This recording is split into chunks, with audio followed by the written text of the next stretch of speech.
Good morning, students. Today we will learn something about respiration in organisms. Why do we respire? You must have learned in chapter 2 that all living organisms are made up of small microscopic units called cell.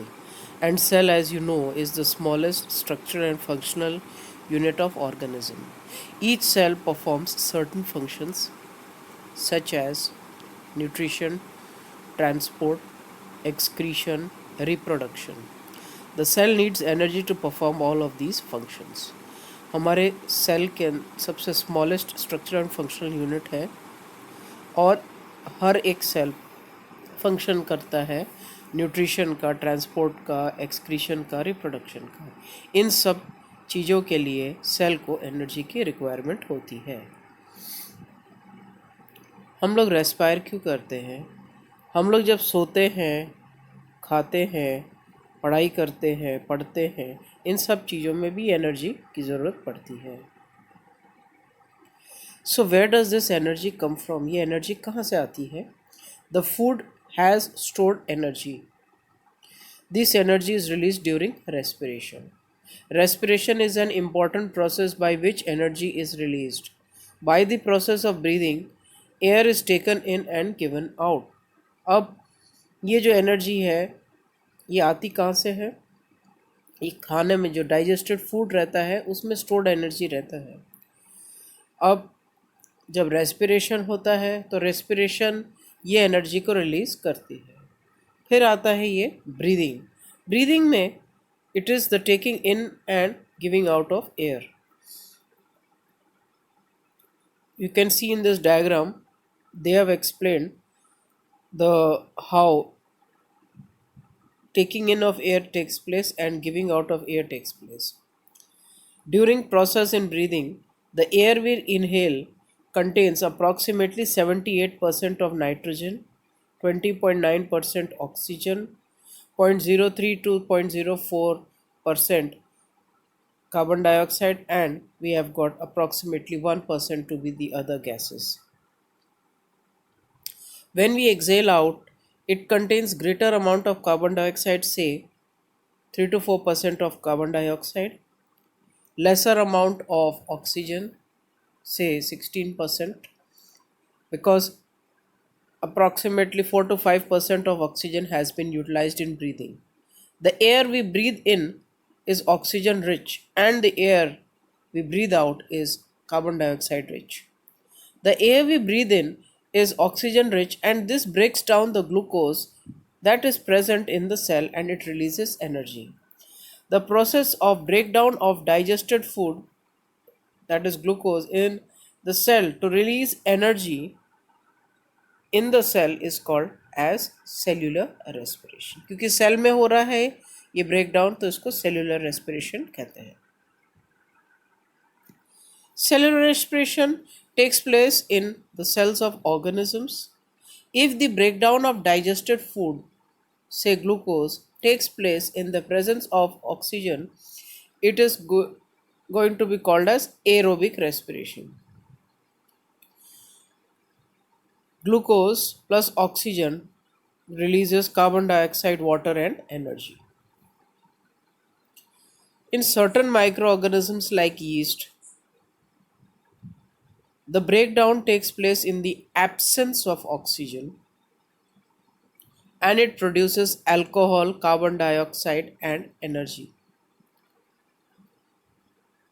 The kind of respiration is called as anaerobic respiration and the organisms are called as anaerobes.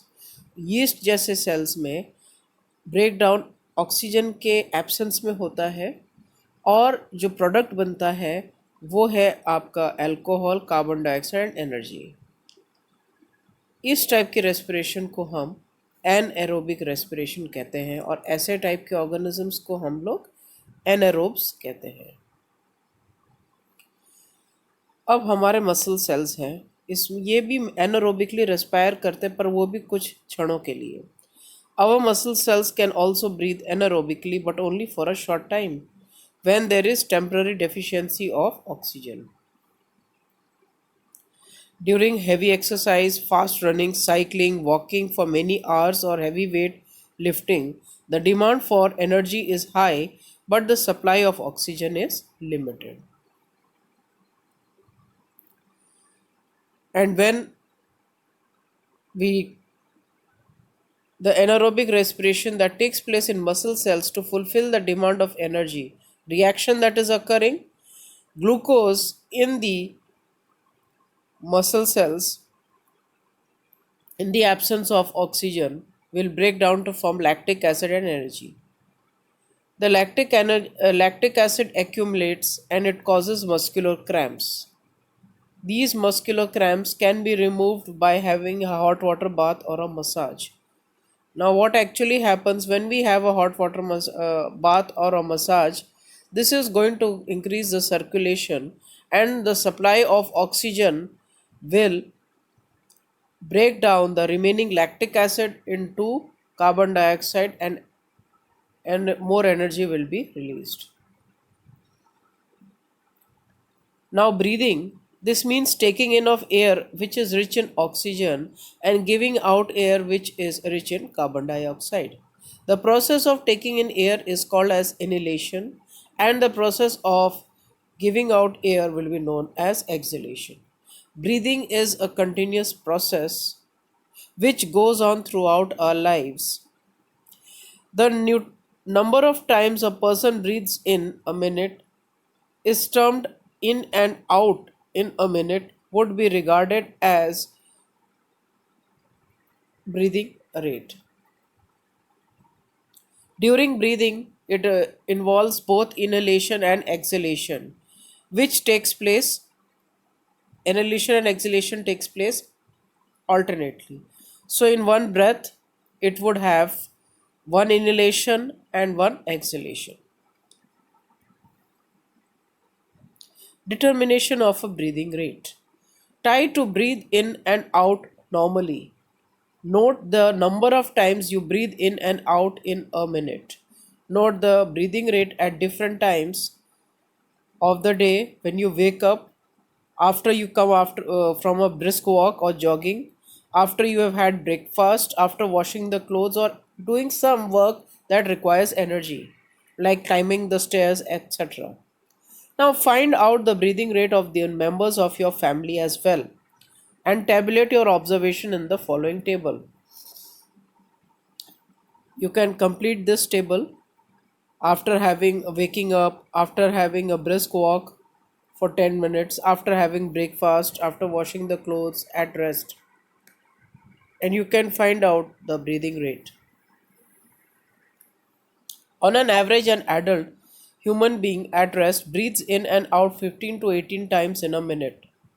During heavy exercise, the breathing rate can increase up to 25 times per minute. While we exercise, not only do we breathe faster, we also take deep breaths and thus inhale more oxygen. Arrange the following activities on the basis of the slowest to the breathing rate to the fastest. तो आप बता सकते हैं कि सबसे पहले जो rest पे है वो सबसे कम ब्रीदिंग रेट वाला है, जो रीडिंग कर रहा है, फिर उसके बाद में वॉकिंग, फिर उसके बाद में आपका jogging, then you can have washing the clothes and the climbing the stairs. Thank you.